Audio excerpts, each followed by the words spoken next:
My name is Clara Bennett, and if 6 months ago someone had told me I would become Dr. Evelyn Cross's wife, I would have laughed until my stomach hurt. Not because marriage was impossible for me, but because Evelyn Cross was not the kind of woman ordinary people imagined standing beside. She was the cold alpha doctor everyone whispered about in the corridors of St. Maro Medical Center. I was only a night shift records assistant who filed discharge papers, corrected patient charts, answered phones no one else wanted to answer, and disappeared before the morning surgeons arrived with their coffee and their perfect white coats. To people like her, I was background noise, a badge, a soft voice behind a desk, a woman who said, "Sign here, please," and the elevator is to your left. Dr. Cross was the hospital's most feared surgeon, the board's favorite weapon, and the kind of beautiful that made people stand straighter when she walked past them. But then everything changed. My story did not begin with a romantic dinner or a soft confession under city lights. It began with a terrible mistake. A charity gala I never wanted to attend. A woman who looked untouchable until the moment I saw her breaking. And one night that neither of us knew how to take back. I worked in the records department on the basement level, where the lights buzzed and the air always smelled faintly of printer ink and old coffee. My job was simple. I moved files from one system to another, scanned signatures, tracked consent forms, and made sure the important people upstairs never had to wonder where anything was. No one noticed when I stayed late. No one noticed when I skipped dinner. No one noticed when my hands shook from exhaustion after 12 hours of work. I was good at being invisible, partly because life had taught me that invisible girls were safer. If no one saw you, no one could embarrass you. Dr. Evelyn Cross was the opposite of invisible. When she entered a room, conversations died. Nurses checked their posture. Interns lowered their eyes. Even senior doctors chose their words carefully around her. She was tall, controlled, sharp, and calm in a way that felt almost dangerous. I did not know it at the time, but the woman everyone feared was already standing at the edge of her own collapse. She and I had spoken only 3 times before that night. Once when she asked where a missing surgical consent form was. Once when she corrected my pronunciation of a patient's name without even looking at me. And once when she told me I was blocking the supply elevator. That was the difference between us. When she walked into a room, people made space. When I walked into a room, people handed me more work. She saved lives with steady hands. I saved people from paperwork disasters no one ever thanked me for. She belonged to the top floor. I belonged underground. The gala was held at a luxury hotel across the city to raise money for the new pediatric wing. I was not supposed to be there as a guest. Someone from admin got sick, my supervisor panicked, and suddenly I was told to sit at the registration table wearing the only black dress I owned. There was just one problem. That same night, my ex-girlfriend showed up with someone new on her arm. Her name was Vanessa, and she had spent 2 years making me feel small in ways I did not understand until after she left. She smiled when she saw me behind the check-in table, like she had just found entertainment for the evening. "Still working the desk?" she asked, her voice sweet enough for strangers and sharp enough for me. I guess some things never change. I wanted to say something strong. I wanted to tell her I had survived her, that my life was not measured by the height of my chair or the cost of my dress. But old wounds have a way of stealing your voice. So I only handed her the program and said, "Enjoy the event." Then Dr. Evelyn Cross appeared behind her. She was wearing a black suit instead of a gown, her hair pinned back, her expression colder than the marble floor beneath us. Everyone turned to look at her. Even Vanessa stopped smiling for half a second. Evelyn did not look at the room. She looked directly at me. And then she said the first personal thing she had ever said to me. "You look like you are about to run." I blinked because I was not sure if she was insulting me or rescuing me. Maybe both. My fingers tightened around the guest list. "I am working," I said quietly. "Running would be unprofessional." Her mouth moved like she almost smiled, but stopped herself before it could become human. Then stand up straight, Clara Bennett. People like her feed on fear. My breath caught. She knew my name. I had no idea that one sentence would be the first thread tying my life to hers. I had no idea that by morning, I would be wearing her ring. And I had absolutely no idea that a few weeks later, I would wake up with my hand on my stomach, terrified of what my body was trying to tell me. And then came the night after, which going back was impossible. The gala became louder as the evening went on. Music filled the ballroom, donors laughed too hard at jokes that were not funny, and doctors who spent their days covered in stress pretended to be elegant for one night. I stayed near the registration table, trying to become invisible again. But Evelyn did not let me disappear. Every time Vanessa looked in my direction, Evelyn's eyes followed. Not obviously, not dramatically, just enough to make my ex look away first. It should not have comforted me. It did.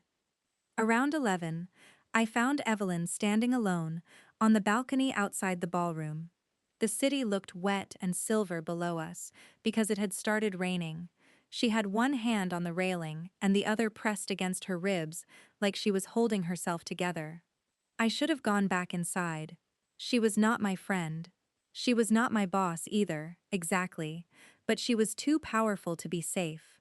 Women like Evelyn Cross did not need comfort from women like me. They needed distance, silence, and people who followed instructions. Instead, I stepped outside. She did not turn around. If you are here to ask whether I am all right, don't. I was going to ask if you needed me to call someone, I said. That is worse. I should have been embarrassed. I was embarrassed. But something in her voice sounded too tired to be cruel, so I leaned against the far side of the railing and looked out at the rain. Fine. Then I will stand here and not ask anything. For a while, that was exactly what I did. Mujhe us waqt ye nahi pata tha.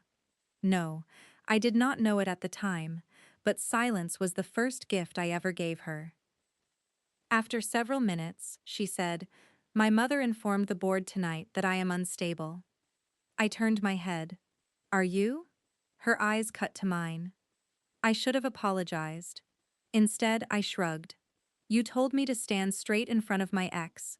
I am returning the favor. Are you unstable, or did your mother just say that because you stopped obeying her?" For the first time, Evelyn Cross actually smiled. It was small, bitter, and gone almost instantly, but I saw it. "You are braver when you forget to be afraid." "I am not brave," I said. "I am just tired." "So am I," she whispered. That was when the perfect, untouchable doctor cracked open just enough for me to see the woman underneath. Her mother was chair of the hospital board. Her family had built their name on control, reputation, and cold perfection. Evelyn had spent her whole life becoming useful enough to be loved, only to realize usefulness was all they wanted from her. I told her things I had never told anyone at work. That Vanessa used to correct my clothes before we left the house, that she made jokes about my job in front of her friends. That after she left, I still heard her voice in my head every time I tried to speak up. The rain kept falling, the music inside became muffled, the city beyond the balcony blurred into gold and gray, and for the first time that night, neither of us was pretending to be fine. We both pretended everything was normal, but nothing was normal. Evelyn asked if I wanted to leave the gala. I said I could not because I was working. She walked inside, spoke to my supervisor for exactly 12 seconds, and came back with my coat in her hand. "You are off duty," she said. I stared at her. "What did you say to him?" "The truth." "Which truth?" "That if he made you sit there while a guest harassed you again, I would make his staffing problem much worse." I should have been angry that she interfered. I should have told her I did not need saving. Instead, I took my coat because my hands were shaking and because, for once, someone with power had used it in my direction instead of against me. We left through the side entrance. The hotel had an old casino floor attached to it, left over from another era of the building, with neon lights, cheap music, and tourists making bad decisions under chandeliers pretending to be classy. Evelyn looked absurdly out of place there, so did I. Maybe that was why we stayed. We found a quiet table near the back. She ordered sparkling water. I ordered ginger ale. Neither of us was drunk. That part matters, because people always assume chaos needs alcohol. It does not. Sometimes loneliness is enough. Sometimes being seen for one night is more dangerous than any drink. We talked until the casino lights became soft around the edges. She told me she had never been chosen without conditions. I told her I had never been chosen in public. She said she hated being feared. I said I hated being forgotten. Then Vanessa appeared again. She had followed us from the ballroom, or maybe fate just had a cruel sense of timing. Her eyes moved from me to Evelyn, and then to the space between us. She smiled like she had found a new way to cut me. "Clara," she said, "I did not realize you had powerful friends." Before I could answer, Evelyn stood. "She has a wife," Evelyn said. The world stopped. Vanessa laughed once. "Excuse me?" Evelyn looked at me then, and something reckless passed between us. Maybe it was pain, maybe it was pride, maybe it was two wounded people standing too close to a cliff and mistaking the fall for flying. I heard myself say, "You heard her." What she said next stole the air from my lungs. "Show her your hand," Evelyn said softly. I looked down. My hand was bare. No ring, no proof, no lie strong enough to survive daylight. Vanessa noticed and smiled wider. That smile did something to me. It reminded me of every dinner where I had sat quietly while she made me the punchline, every apology I had given just to keep peace, every time I had believed small love was all I deserved. So when Evelyn held out her hand, I took it. There was a novelty chapel at the far end of the casino. It was ridiculous. Red carpet, fake flowers, a bored officiant in a silver jacket, and a sign that said quick ceremonies were available until midnight. It should have made us laugh. Instead, Evelyn looked at the sign like it had personally challenged her. "This is insane," I whispered. "Yes," she said. "We should walk away." "Probably. Are you asking me to marry you just to win an argument with my ex?" Evelyn turned toward me. Her face was still cold, but her eyes were not. "No, I am asking if, for one night, you want to be chosen so clearly that no one in that room can pretend not to see it." My heart forgot how to behave. A sane person would have said no. A careful person would have walked away. But I was tired of being careful. Tired of being invisible. Tired of watching other people decide what I was worth. So I said yes. The ceremony was short. Too short. Rings came from a velvet tray under the counter. Mine was simple and silver. Hers was darker, almost black, and too beautiful for a mistake. The officiant asked if we understood what we were doing. Evelyn looked at me. I looked at her. Neither of us lied well enough to say yes. Still, when she slid the ring onto my finger, her hand trembled. Not much. Just enough for me to feel it. When I slid hers on, her breath caught like something inside her had been touched without permission. The kiss was supposed to be fake. It was not. And then I saw the thing that would change my life forever. Not the ring, not the certificate, not Vanessa's stunned face when we walked back through the casino hand in hand. The thing that changed my life was Evelyn's expression when no one else was looking. She was not smug. She was not victorious. She looked afraid. She looked like a woman who had just gotten exactly what she wanted and had no idea how to survive it. That night blurred after that, not in a wild way, but in a dreamlike way. We went upstairs to the hotel suite she had booked for the gala. We talked more. We sat on opposite ends of the couch until somehow we were not opposite anymore. She touched my cheek like she was asking a question she did not trust herself to say out loud.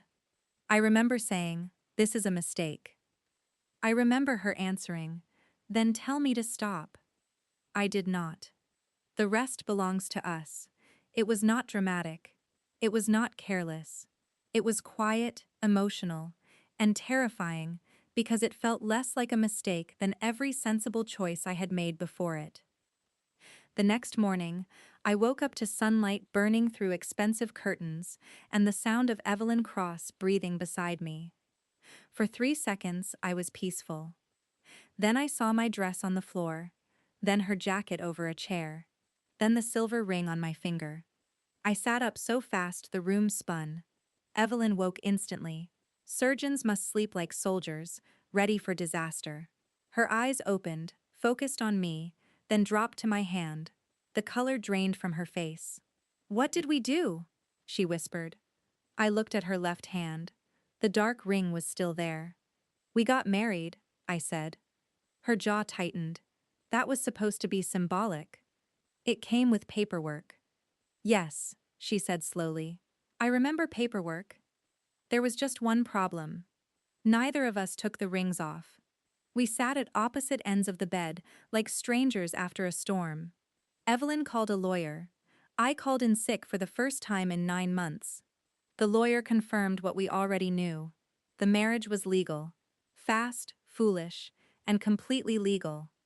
"We can undo it," Evelyn said after the call ended. Quietly. "No one at the hospital needs to know." I nodded, because that was the reasonable answer. "Right." Quietly. She looked at my ring again. "You should take that off before you leave." I touched it with my thumb. "Yes, I should." Neither of us moved. By noon, we had agreed to pretend nothing happened until the annulment paperwork was ready. We would not talk at work unless necessary. We would not tell anyone. We would not make the mistake bigger by attaching feelings to it.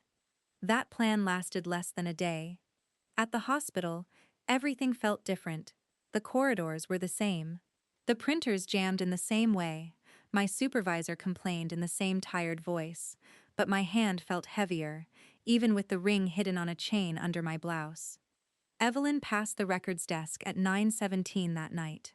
She did not stop. She did not speak. But her eyes found mine for half a second, and my whole body remembered the hotel room, the rain, the trembling in her hand, and the way she had said my name like it mattered. "Hum dono ne pretend kia que subnormal hai." But nothing was normal. A week passed, then 2. The annulment papers arrived, but Evelyn did not sign them. I told myself I was waiting for her because she had the lawyer. She told herself she was waiting for me because I deserved time. We were both cowards with beautiful excuses. Meanwhile, strange little things began happening. My dinner appeared in the staff fridge with my name written on it in sharp, black handwriting. My supervisor suddenly stopped assigning me double shifts without notice. Vanessa came to the hospital once to visit a friend, saw Evelyn standing beside my desk, and left without saying a word. Evelyn did not act soft. She did not bring flowers. She did not call me sweetheart. She simply rearranged the world around me with quiet precision, as if my comfort had become a medical emergency only she knew how to treat. I hated how much I liked it. Then my body started changing. At first, I blamed stress. I was tired all the time. Coffee smelled disgusting. The antiseptic scent in the hospital made my stomach twist. One morning, I nearly fainted while carrying a stack of files to radiology. A nurse made me sit down and drink water while asking if I had eaten. I laughed it off because what else could I do? But that night, alone in my bathroom, I counted days on my phone until my fingers went cold. No, it was not possible. Except it was. I bought 3 tests from a pharmacy 2 neighborhoods away because I did not want anyone from the hospital to see me. I put them in my bag like stolen evidence. When I got home, I stood in the bathroom for 10 minutes before opening the box. My hands shook so hard I dropped the instructions. "Just one test," I whispered. "Just to stop being scared." But fear does not disappear when the truth is bigger than the lie. I took the first test and set it on the edge of the sink. Then I turned away, because watching it felt unbearable. The bathroom was too quiet. The apartment was too small. My heartbeat sounded like footsteps coming closer. When I looked back, there were 2 pink lines. For a moment, I forgot how to breathe. I took the second test, 2 lines. Then the third, 2 lines. And then I saw the thing that would change my life forever. I was pregnant. The word did not feel real. It sat in my mind like a language I had never learned. Pregnant, married. Clara Cross, maybe. If the paperwork had gone differently. A baby. Her baby. Our baby. The impossible result of the one night we kept trying to call a mistake. I sank onto the bathroom floor and pressed a hand to my stomach. Nothing felt different there. Not yet. There was no movement, no proof beyond plastic sticks on the sink, and a wave of terror so strong it made me dizzy. I thought of calling my best friend. I thought of calling a clinic. I thought of pretending I had not seen anything until morning. Instead, I called Evelyn. It was 2:13 a.m. She answered on the second ring. Clara? Her voice was alert immediately. Are you hurt? That question broke something in me. I am pregnant, I said. The silence that followed was so complete I thought the call had dropped. Then she breathed once, sharp and uneven. Where are you? She asked. Home. Are you alone? Yes. I am coming. I wiped my face with the back of my hand, even though I did not remember starting to cry. You do not have to. Yes, Evelyn said, and for the first time since I had known her, her voice shook. I do. She arrived 26 minutes later, in clothes that looked thrown on without thought. No white coat, no perfect suit, no cold armor.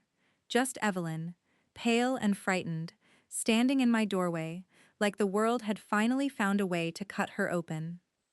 She looked at me first, then at the tests lined up on the sink. Show me, she whispered. I handed her one. Her fingers closed around it carefully, like it was fragile, like it was alive already. I expected questions. I expected panic. I expected her to say this complicated everything, that we needed lawyers, doctors, plans, secrecy, distance. Evelyn Cross was made of plans. She turned emergencies into procedures, and fear into instructions. But she just sat down on the bathroom floor beside me. Her shoulder touched mine. What are we going to do? I asked. For a long moment, she said nothing. Then she put the test down, turned toward me, and reached for my hand. What do you want to do? She asked. That question destroyed me more than any command could have. Vanessa had never asked me that. My family rarely asked me that. Even at work, people told me what needed to be done and expected me to adjust. But Evelyn, the coldest woman in the hospital, looked at me as if my choice mattered more than her fear. I do not know, I whispered. Then we do not decide tonight, she said. Tonight you breathe. Tonight you drink water. Tonight you are not alone. My throat tightened. You are not angry? Her eyes flashed. At you? Never. It was a mistake. No, she said. I stared at her. She looked down at our joined hands. The timing was reckless. The marriage was reckless. The way we handled it was foolish.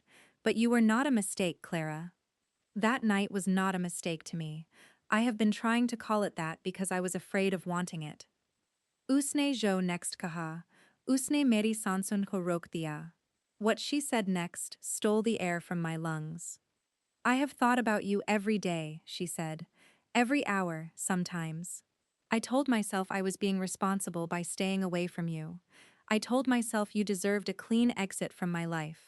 But the truth is, I wanted you to choose me without pressure, without fear, without one desperate night making the decision for you. I could barely speak. And now? Her hand moved, hesitant, to the space near my stomach. She did not touch me until I nodded. Now there is a baby, she said softly, and there is you, and I am terrified, but I am here. I laughed once, broken and wet. That does not sound like a plan. It is not a plan, she said. It is a promise.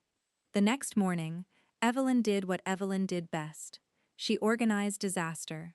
She called an obstetrician she trusted, but made it very clear she would not be my doctor.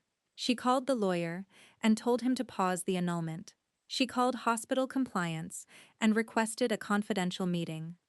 I wanted to hide under my blankets forever. Evelyn made toast, burned one side, threw it away with surgical seriousness, and tried again. It was the first time I saw her fail at something ordinary. For some reason, that made me love her a little. We started our relationship backwards. First came the wedding, then came the pregnancy test, then came the terrifying conversation on my bathroom floor. Only after all that did Evelyn ask me on a real date. She arrived at my apartment with flowers she clearly hated carrying. "They seemed expected," she said stiffly. I took them from her and smiled. "Did you threaten the florist?" "Only mildly." I laughed, and the sound surprised both of us. We went to a small restaurant where no one knew her name. Evelyn held the door for me, pulled out my chair, and looked deeply uncomfortable every time the waiter smiled. She could perform heart surgery under pressure, but casual affection made her look like she was defusing a bomb. Still, she tried. And that mattered more than grace. Mujhe us waqt ye nahi pata tha. I did not know it then, but trying was Evelyn's love language. The pregnancy became real in pieces: a blood test, a first appointment, a grainy ultrasound image that looked like nothing and everything at once. Evelyn stood beside me with her hands clasped behind her back, posture perfect, face unreadable. Then the heartbeat filled the room. Fast, tiny, impossible. Evelyn turned away, but not before I saw tears in her eyes. After the appointment, she sat in the car without starting it. "Are you okay?" I asked. "No." I reached for her hand. She let me. "My father never came to appointments," she said. "My mother used to say children were heirs before they were people. I do not know how to do this." "Neither do I." "You are kind," she said. "That gives you an advantage." "You are scared," I replied. "That means you care." She looked at me then, and something in her face softened so much it hurt. "I care more than I know what to do with." There was just one problem. The hospital found out before we were ready. Not everything, not the baby at first, just the marriage. A clerk in legal saw my name linked to Evelyn's in a public record search and whispered to someone who whispered to someone else. By Monday morning, the hospital corridors felt like a courtroom. People stared at my hand, my badge, my stomach even though there was nothing to see. Nurses who had ignored me for years suddenly smiled too brightly. Doctors lowered their voices when I walked by. My supervisor looked terrified of me, which would have been funny if I had not felt like throwing up. Vanessa heard too. She came to the records department during my lunch break, wearing that same polished smile. "So it worked," she said. "You finally found someone important enough to make people notice you." I looked down at my soup because my hands were trembling. Then Evelyn's voice came from behind her. "Leave." Vanessa turned. "This is a public hospital. This is a restricted staff area," Evelyn said, "and you are making an employee uncomfortable." Vanessa laughed softly. "Careful, doctor. People are already saying she trapped you." The room went silent. I felt every eye turn toward me. Evelyn did not move closer. She did not raise her voice. She did not perform affection for the audience. She simply looked at Vanessa with the calm expression that had terrified entire operating rooms. "I asked Clara to marry me," she said. "If anyone was fortunate enough to be trapped, it was me." My heart stopped. Vanessa's smile faltered. Evelyn looked at security near the door. "Escort her out." After Vanessa left, I escaped to the supply closet because I could not breathe. Evelyn found me sitting on an overturned box between shelves of gloves and disinfectant wipes. "I am sorry," she said. "For what?" "For not asking before I said that." I stared at her. "You said you were fortunate." "I am," she said. The words were so simple. Too simple. I covered my face with both hands and cried like someone had finally unlocked a room inside me. Evelyn crouched in front of me. Clara, I am fine. You are not. I do not know how to be looked at, I whispered. I thought I wanted it. I thought I wanted people to see me. But not like this. Her expression changed. Not pity, recognition. I know, she said quietly. Being seen can feel like being hunted when no one ever saw you gently. That was the moment I understood we were not as different as the hospital thought. She had been seen too much and loved too little. I had been loved poorly and seen almost never. Somehow, in the wreckage between those two wounds, we had found each other. But then everything changed. Evelyn's mother requested a board meeting. She did not request. Women like Helena Cross did not request anything. She summoned. And because St. Marrow had her name carved into one of its wings, people obeyed. Evelyn told me I did not have to come. I said, "Are we married?" "Yes." "Are we having this baby?" Her throat moved. "If you choose to continue, yes. Then I am coming." The meeting took place in a glass conference room on the top floor, the kind of room where people said cruel things in polite voices. Evelyn sat beside me. Not at the head of the table, where everyone expected her, but beside me. Her mother was beautiful in the same sharp way Evelyn was beautiful, but colder. Not cold like armor, cold like a blade left outside overnight. She looked at me once and dismissed me completely. "This situation is unacceptable," Helena said. Evelyn's hand found mine under the table. "No," Evelyn said. "It is private. You married an employee after a hospital gala. I married Clara after we left the event. She does not report to me. We have already contacted compliance. She will transfer to an independent department if needed." Helena's gaze slid to my hand. "And the pregnancy rumors?" The room froze. I had not told the hospital yet. Only Evelyn, my doctor, and my closest friend knew. Hearing Helena say it out loud felt like being shoved under bright lights. Evelyn stood. Every person at the table went still. "We are married," she said. "We are expecting a baby. Clara will not be harassed, punished, transferred without consent, or spoken about like a scandal. If this board has concerns, direct them to me." Her mother's mouth tightened. "You are throwing away your reputation." Evelyn looked at me then, in front of all of them, in front of the woman who had trained her to treat love like weakness. "No," she said, "I am finally choosing something worth having." I did not cry in the boardroom. I was proud of that. I waited until the elevator doors closed. Then I fell apart. Evelyn pulled me into her arms before I could ask. She held me carefully, one hand on the back of my head, the other around my waist, like she was afraid the world would try to take me away if she loosened her grip. "I am sorry," she whispered. "You keep saying that." "I keep meaning it." I pressed my face into her shoulder. "Your mother hates me. My mother hates anything she cannot control. And you?" Her arms tightened. "She lost control of me the moment you said yes. We both pretended everything was normal, but nothing was normal. The months that followed were messy, frightening, and strangely beautiful. My body changed faster than my mind could accept. My clothes stopped fitting. My feet hurt. I cried because a vending machine was out of crackers. Evelyn read pregnancy books with a highlighter and a face of grim determination. She spoke to my stomach every night, but only when she thought I was asleep. At first, it was medical.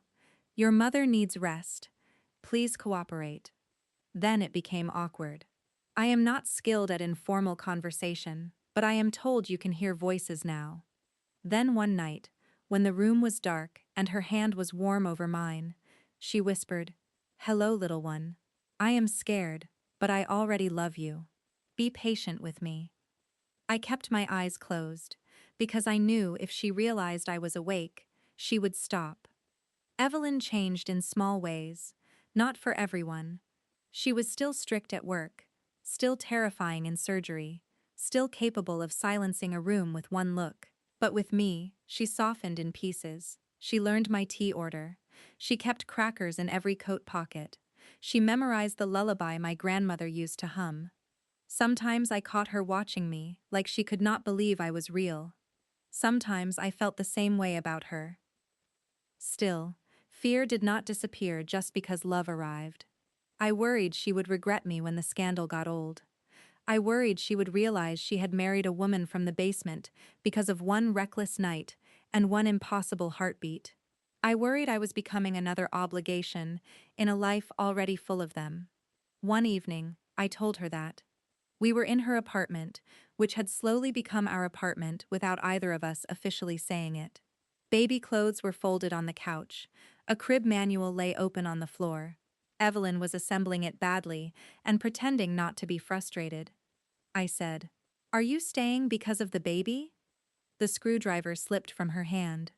She looked up slowly. "No. You would say that either way. I do not lie to you. You hide things. That is different," she said, then closed her eyes. "And I am trying not to." I sat down on the edge of the couch, one hand on my stomach. "I need to know, Evelyn." She came to me immediately, kneeling carefully in front of me. This woman who terrified board members and surgeons got on her knees between half-built crib pieces and looked up at me like my fear mattered. "I am staying because I love you," she said. "The baby made me brave faster than I was ready for, but you were already in my life. You were already in me. I just did not know how to admit it without ruining you." My breath caught. She touched my stomach, then my hand, then the ring I still wore. "I am not raising this child out of duty," she said. "And I am not taking care of you because you are fragile. I am here because I choose you. Both of you. Every day." The baby kicked for the first time under her palm. Evelyn went completely still. Then she laughed. It was small, shocked, and beautiful. That laugh became one of my favorite sounds in the world. Or fear woratai jiske baad wapas lotna possible nahi tha. And then came the night after which going back was impossible. It was 3 weeks before my due date when the pain started. At first, I told myself it was nothing. The doctor had warned me about false alarms. My back hurt, my stomach tightened, and I was tired of being the pregnant woman who panicked over every sensation. Evelyn was in surgery, and I did not want to distract her. So I waited. That was my mistake. By the time I called the hospital, my voice was shaking. By the time the ambulance arrived, I was crying. By the time they wheeled me into triage, Evelyn was already there, still in surgical scrubs, her hair half undone, her face white with fear. She took my hand. "I am here," she said. I tried to joke. "You look terrible." "So do you." I laughed, then cried harder because the pain came again. The room filled with nurses, monitors, instructions, lights. Evelyn did not try to take control. She did not become my doctor. She became my wife. She stayed near my head, whispered with me through each wave, and kept her forehead pressed to my hand when fear made me shake. At one point, I looked at her and said, "I cannot do this." "Yes, you can." "What if I am not enough?" Her eyes filled. "Clara, you have been enough since before I was brave enough to see you." The hours became a blur of pain and voices. I remember gripping Evelyn's hand so hard I thought I might break it. I remember her telling me to breathe. I remember the doctor saying the baby was coming. I remember being terrified and furious, and more alive than I had ever been. Then there was a cry. Tiny, angry, perfect. The whole world narrowed to that sound. A nurse placed the baby against my chest, warm and slippery and real. I looked down and forgot every word I knew. Evelyn stood beside me, one hand over her mouth, tears running freely down her face. "Our daughter," I whispered. Evelyn touched the baby's back with one trembling finger. "Hello, little one," she said, voice breaking. "I am your mother, too." I looked at this cold alpha doctor, this feared woman, this impossible wife of mine, and saw her become soft in a way the world would never believe. Later, when the room was quiet and our daughter slept between us in the hospital bassinet, Evelyn sat beside my bed and watched us like she had been entrusted with the moon. "You should sleep," I murmured. "So should you. I just had a baby. I have an excuse. I just watched you have a baby. I may never recover." I smiled. Dramatic. Accurate. For a while we listened to our daughter breathe. Then Evelyn leaned down and kissed my forehead. "Thank you." "For what?" "For surviving me. For seeing me. For letting me be here." "You make it sound like I did you a favor." "You did," she said. "You gave me a family before I believed I deserved one." I reached for her hand. The dark ring was still on her finger. Mine was on the table because my hands had swollen, but I wanted it back the moment I saw it. "We did everything wrong," I whispered. Evelyn smiled, and this time it was not bitter at all. "Yes. Marriage first." "Yes. Baby second." "Yes. Love somewhere in the middle." Her thumb brushed my knuckles. "No. Love was there first. We were just too frightened to recognize it. Mujhe us waqt ye nahi pata tha." I did not know it at the time, but that was the beginning of our real marriage. The legal marriage had started in neon lights and panic. The real one started in a hospital room with our daughter sleeping beside us, and Evelyn learning how to change a diaper with the seriousness of a surgeon preparing for a transplant. She was terrible at it. Absolutely terrible. The first time our daughter cried during a diaper change, Evelyn looked personally betrayed. I followed the instructions. I laughed so hard my stitches hurt. "She is not a medical device," I said. "She is louder than most. She is a baby. She is our baby," Evelyn said, and then went quiet, like the words had startled her with their beauty. For weeks, our life became small and sleepless. Bottles, blankets, soft cries in the dark. Evelyn making breakfast with one hand while holding the baby against her shoulder with the other. She learned to hum my grandmother's lullaby. She learned that babies did not respect schedules. She learned that love could be boring and repetitive and holy all at once. I learned things too.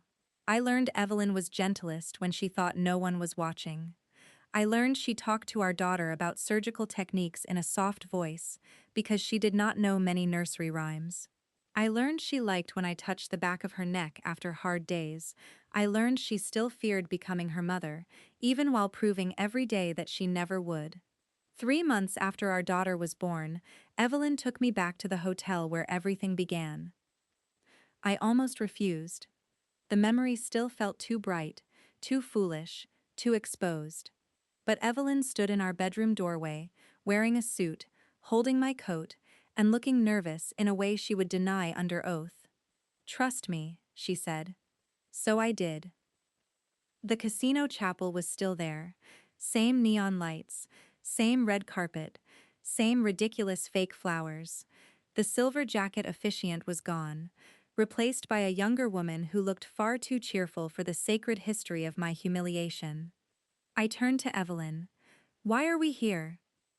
She reached into her pocket and took out a small velvet box. My breath stopped. "Because the first time I asked, I was hiding behind your pain," she said.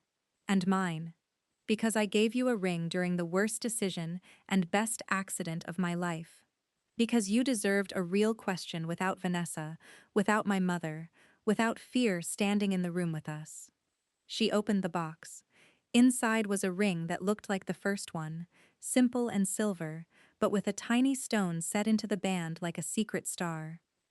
Evelyn's voice shook. "Clara Bennett, I married you by accident, loved you by terror, and chose you by truth. I would like to do at least one thing in the right order." She swallowed. "Will you let me ask properly this time? Will you stay my wife, not because of a mistake, not because of our daughter, but because you choose me too?" I could not answer at first. I thought about the basement records room, the gala, the balcony, Vanessa's smile, the chapel, the pregnancy tests, the bathroom floor, the boardroom, the first heartbeat, the first kick, the first cry. I thought about how life had taken the most chaotic road possible and still somehow brought me home. Yes, I whispered. Evelyn closed her eyes like the word had healed something ancient. Then she slid the new ring onto my finger with the same trembling hand she had used the first time. But this time, there was no panic, no neon dare, no lie to prove, just her, choosing me in the open. When she kissed me, it was soft. When I kissed her back, it felt like saying yes again. People love to ask when our story really began. Some would say it began at the gala, when a cold doctor saw an invisible woman and told her to stand straight. Some would say it began at the chapel, when two lonely people made a reckless promise under fake flowers. Some would say it began on my bathroom floor, with 3 pregnancy tests and Evelyn's shaking hands. But I think it began before all of that. It began in every moment life tried to teach me I was not worth choosing, and in every moment life taught Evelyn that love had to be earned through perfection. We were two people shaped by different kinds of loneliness. Maybe that is why we recognized each other, even when we were too afraid to admit it. Our story is not perfect. We did everything backwards. We made mistakes, then promises, then plans. We hurt, hid, panicked, and learned. We became wives before we knew how to date. We became wives before we knew how to stop being afraid. But every day, Evelyn chooses me. Not loudly, not perfectly. She chooses me in the way she warms my tea before I ask. In the way she takes the baby so I can sleep. In the way she tells powerful people no when they try to make our life smaller. In the way she still looks at my ring like she cannot believe I kept it. And every day I choose her. Not because she is powerful, not because she saved me from my ex, not because she is a doctor, or an alpha, or the woman everyone else fears. I choose her because she lets me see the parts of her the world never earned. I choose her because beneath all that coldness is a woman who loves with both hands, even when they tremble. If 6 months ago someone had told me I would wake up pregnant after one impossible mistake, married to the coldest doctor in the hospital, I would have laughed. If they had told me that same woman would sit on my bathroom floor and promise I would not be alone, I would not have believed them. If they had told me she would look at our daughter with tears in her eyes and say she was scared but already in love, I might have cried for the woman I used to be. The one who thought being chosen was something that happened to other people. Now, when Evelyn asks me if I regret that night, I look at our daughter sleeping between us and the ring shining on my hand. Then I give her the same answer I gave her under neon lights. Yes. Always yes. Especially now.